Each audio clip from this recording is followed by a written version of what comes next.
Hey everyone, welcome back. My name's Dustin Crace, and today we are going to do a game discussion. We're going to talk about this game right here, Fire Emblem Fates Birthright for the Nintendo 3DS. This is the new Fire Emblem game that just came out a few weeks ago, and I just finished it. Actually, it's about 4 or 5 days ago that I finished this game.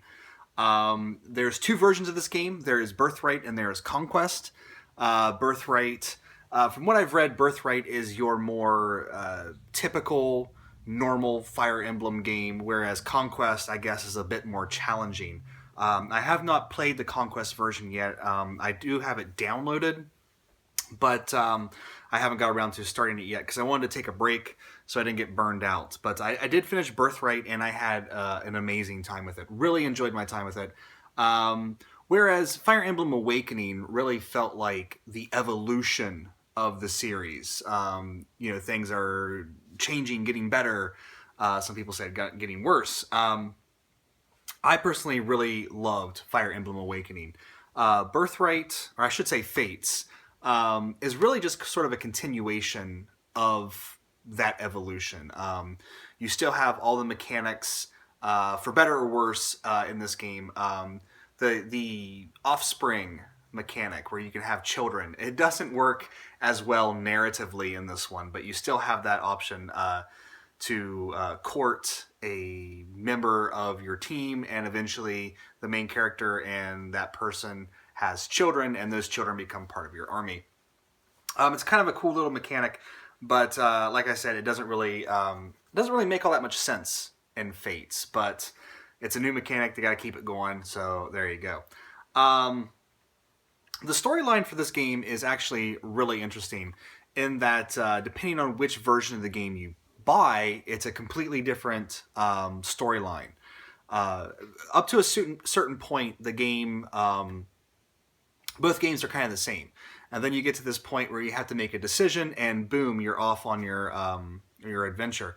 Now, what version you buy locks you in to that storyline. So if you buy the Birthright storyline, that's the only version you're going to be able to play until you buy Conquest, which you can buy Conquest as a DLC add-on for I think it's like $20, which I did and downloaded, and it's sitting on my 3DS ready to go.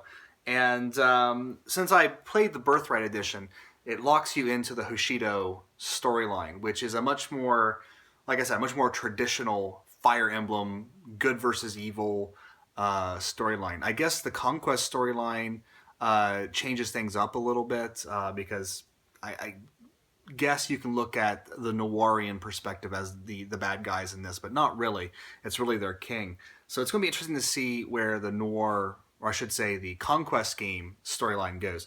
But as this goes, your main character as a child is stolen away from the Hoshido clan. He's a member of the Hoshido clan. The Noirians invade, they kidnap a child of the Hoshido family and run off with them. And you are raised in Noir as a Noirian. These names, they're going to get to me. Actually, Noir's not, but I don't know. Anyway, so you're raised as a Noirian, and through certain events in the game, Noir and Hoshido start to fan the flames of war. They've been kind of in a Cold War for a while, and the flames of war are starting to get fanned. The two armies meet, and basically the Hoshidos recognize the main character and say, "You're one of us. You were born a Hoshido." Whereas, the Noirians are the ones who raised. So it's sort of a nature versus nurture type of choice, I guess. But since I had the Birthright, I was locked into the Birthright storyline, so I went with the Hoshido clan.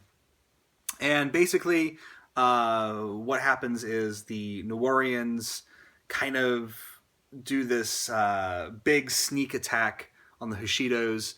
Some very important people are lost, and war is declared. And it's essentially a war between these two nations, and sort of a race against time for the Hoshidos to stop the Noirian king from, as they always are in these RPGs, from destroying the world, and you get the idea. So anyway, storyline-wise, I really enjoyed the Birthright storyline. I really enjoyed the interaction with the other characters, the family story. I really enjoyed. I can't remember his name. Starts with a T. He's the archer. I want to say Takumi. That's probably wrong. But I really liked his storyline because you really have to kind of earn his trust. And what I mean by this is there's a lot of little like story segments as the two units work together on the battlefield. You get the opportunities to have them form a stronger relationship, and this is sort of in the vein of a Tales of skit. You get this little skit between the two characters where they try to talk out if they have issues amongst them, or maybe just a little funny story that the two are involved in.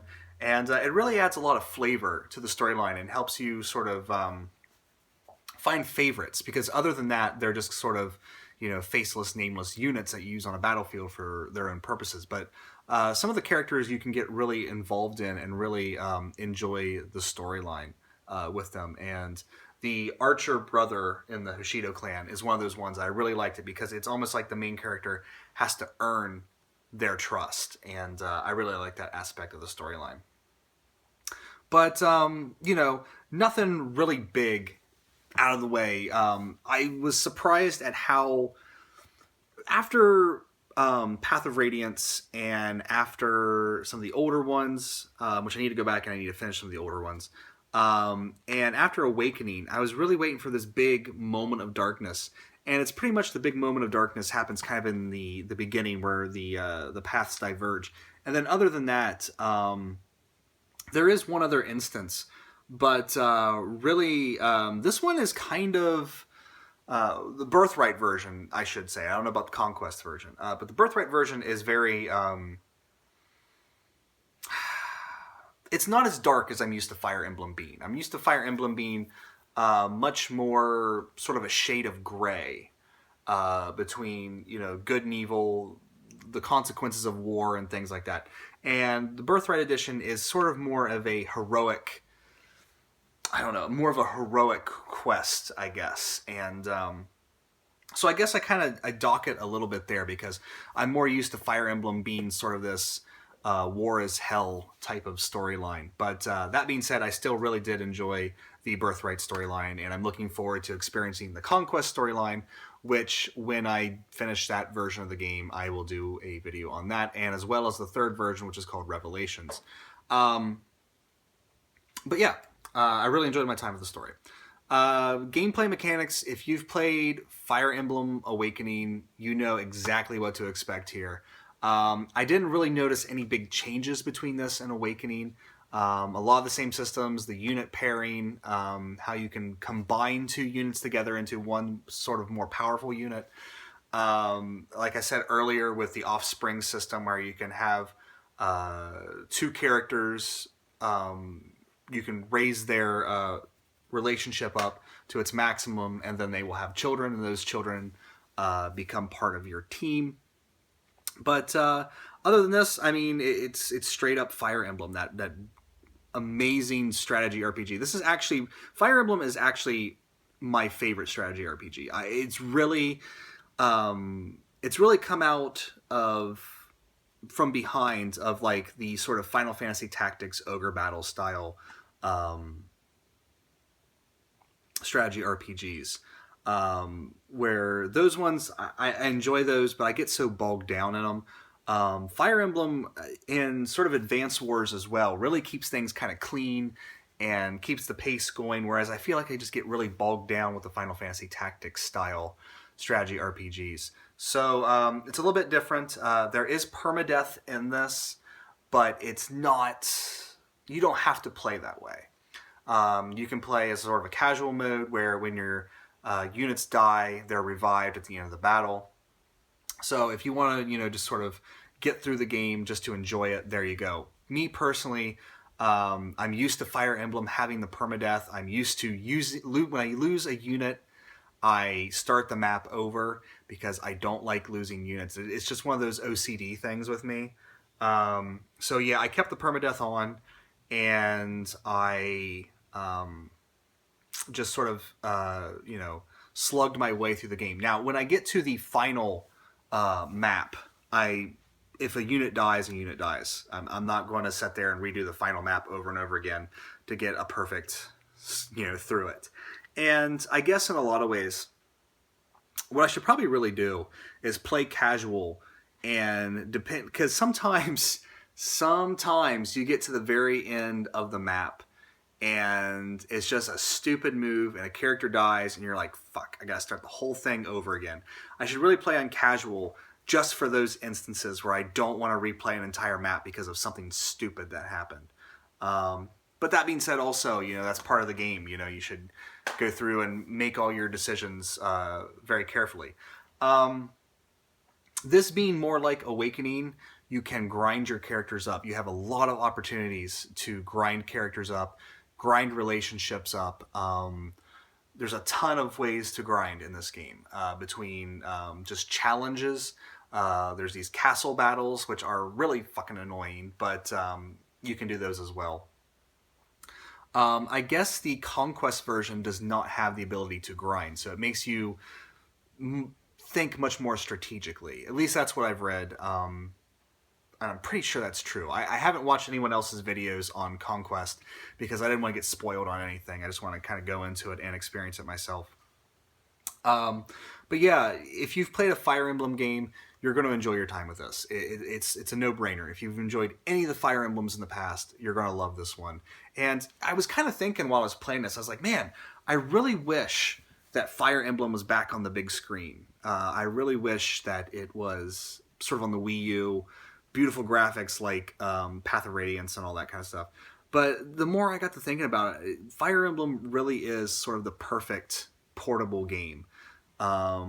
You get the ability to save in the middle of a stage, but of course, once you start that save back up, you lose it. It's not, you can't just save your game in the middle of a stage and pick up where you left off. You can only permanently save outside of battle, but the bookmarking is really nice. So if you're on the go and you just want to try to get some stages done, you have an ability to do that. But yeah, it really is kind of perfect on the handhelds, and as the handhelds are getting more and more powerful, it's sort of a no-brainer to throw it on there because it's just sort of a perfect game for a handheld. The music and the voice acting, really good. The voice acting is really good when you are like in a cutscene or something, but when you are just sort of in the normal storyline segments, it does that sort of annoying thing with RPGs where they just kind of say like one line, or when they say something they laugh. So it's kind of something where it's not really necessary, and I really feel like I would rather the characters just be silent during that part than in the cutscenes when they're actually talking, and just save the talking for the cutscenes. But other than that, the voice acting is really good. The music is also really good as well. Sort of your typical, RPG militaristic type stuff. Nothing really amazing. Nothing that's going to, I'm not going to rush out and buy the Fire Emblem Fates soundtrack. But while you're playing the game, it is very enjoyable and really kind of keeps you pumped and keeps you playing. Graphics. Graphically, it's a 3DS game. It's not going to be on the Vita where it's going to have like crisp HD graphics. There is sort of the 3DS blur on it. But other than that, I really enjoyed the cutscenes, and they've really kept the that graphical style from Path of Radiance, that sort of almost anime but not quite anime style. Really, really dig that. I didn't try the 3D on this, and I remember when I was talking about Awakening, I was really impressed with the smoke effects of like the burned out towns in Awakening with the 3D, but I never turned the 3D on for this. I just didn't really feel the need to. But yeah, what is there to say about Fire Emblem, really? I mean, it comes out, it's going to be solid, and I guess that's kind of where I am at with Birthright. It's incredibly solid. It's incredibly good. You're going to really enjoy it. Does it knock my socks off like Awakening did? No, it's not the huge evolution that Awakening was. It's more of a continuation of the systems that came before. So is it going to be the sort of... I remember when Awakening came out and people that didn't even know what Fire Emblem was were just like hyped about the game. I don't feel the same level of hype for this one, and you know, you get that with a lot of things in general. I remember everyone being really hyped about the new Star Trek movie in 2009, and then when Into Darkness came out, like no one really seemed to care. So yeah, it's kind of the same thing, you know. You can say a little bit of diminishing returns, but I don't really feel like there's anything diminishing about Fire Emblem Fates. I just feel like it's not the big game changer that Awakening felt like, and that can sort of, I guess, maybe color your opinion a little bit and saying that it's, you know, it's not as good of a game. Of course, it's just as good of a game. It's just not the big game changer that Awakening was. So, yeah, that's it for Fire Emblem Fates. Really a great game.